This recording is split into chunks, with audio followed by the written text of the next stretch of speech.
All right, let's get straight into it. Today, we're doing more than just going over waves. We're literally cracking the code for your GCSE Physics exam. We're going straight to the source, the AQA specification, to show you exactly what you need to know to nail those top marks. So let's think like an examiner for a second. It's not just about memorizing a bunch of facts. It's about showing that you understand it and showing it in the exact way they're looking for. Think of this as your inside guide to AQA's Section 4.6.1. Here's our game plan. We're going to tackle this in 4 clear levels. First, the absolute fundamentals. Then, the 2 main types of waves. After that, we'll crack the code. That's the properties and equations. And finally, the proof, the practical skills you've got to know. Okay, let's dive in with level 1. We have to start with the most basic, non-negotiable, foundational idea of all. What actually is a wave?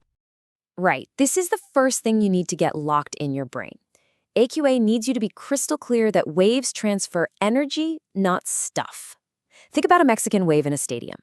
The wave moves all the way around, but each person just stands up and sits down. They don't run around the stadium, right? It's the energy that travels, not the matter. All right, on to level 2. So you know what a wave is. Now you've got to know the 2 main families that waves belong to. And trust me, being able to compare these is a classic exam question, so you'll want to pay close attention here. First up, we have transverse waves. The magic word here is perpendicular. Imagine you're wiggling a skipping rope. Your hand is moving up and down, but the wave itself is traveling forwards along the rope. See how those 2 motions are at a right angle to each other? That's perpendicular. That's a transverse wave. And the second type? That's a longitudinal wave. Now, instead of up and down wiggles, I want you to think of a forwards and backwards push. Imagine a slinky spring. If you push the end, a pulse shunts all the way along it. The coils of the spring are moving back and forth, in the same direction that the energy is traveling. That's parallel. This creates those squished up bits, called compressions, and stretched out bits, called rarefactions. Sound is your go-to example here. And here it is, side by side. This is the comparison AQA wants to see. Transverse means perpendicular oscillations, like ripples on water or any kind of late wave. Longitudinal means parallel oscillations, like sound waves. If you can explain this difference confidently, you are in a fantastic spot. Right, let's get into the nitty-gritty. Level 3. This is where we learn to speak the language of waves. We're talking about the specific terms you have to use, and of course, the big one, the equation that ties it all together. First word, amplitude. Don't let the technical definition scare you. It's just the height of the wave, measured from the middle resting line up to the very peak. That's it. And the key thing to remember is a bigger amplitude means the wave is carrying more energy. Simple. Next up is wavelength. You'll see it written with that funny-looking Greek letter, lambda, but all it means is the length of one single complete wave. The easiest way to picture it is the distance from the top of one wave to the top of the very next one. That distance, that's your wavelength. Then we have frequency. You know, the clues in the name. It just tells you how frequent the waves are. If you stood in one spot and counted how many complete waves passed by you every second, that number would be the frequency.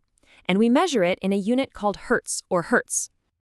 And here it is, the big one, the formula that connects everything. The AQA spec could not be clearer. You must be able to recall and use this equation. Wave speed equals frequency times wavelength. V equals F lambda. Seriously, commit this one to memory. It's your best friend in this part of the exam. Now, this is more than just physics. This is about exam technique. It's about making sure you get every single mark you deserve. So whenever a calculation question comes up, I want you to follow these 3 steps every time. 1. Write the formula down. 2. Substitute in the numbers from the question. 3. Then and only then do you calculate the answer. You can get marks just for writing the formula, so don't skip it. Okay, so you've got the theory, you've memorized the equation. But science isn't just about what you know, it's about what you can do.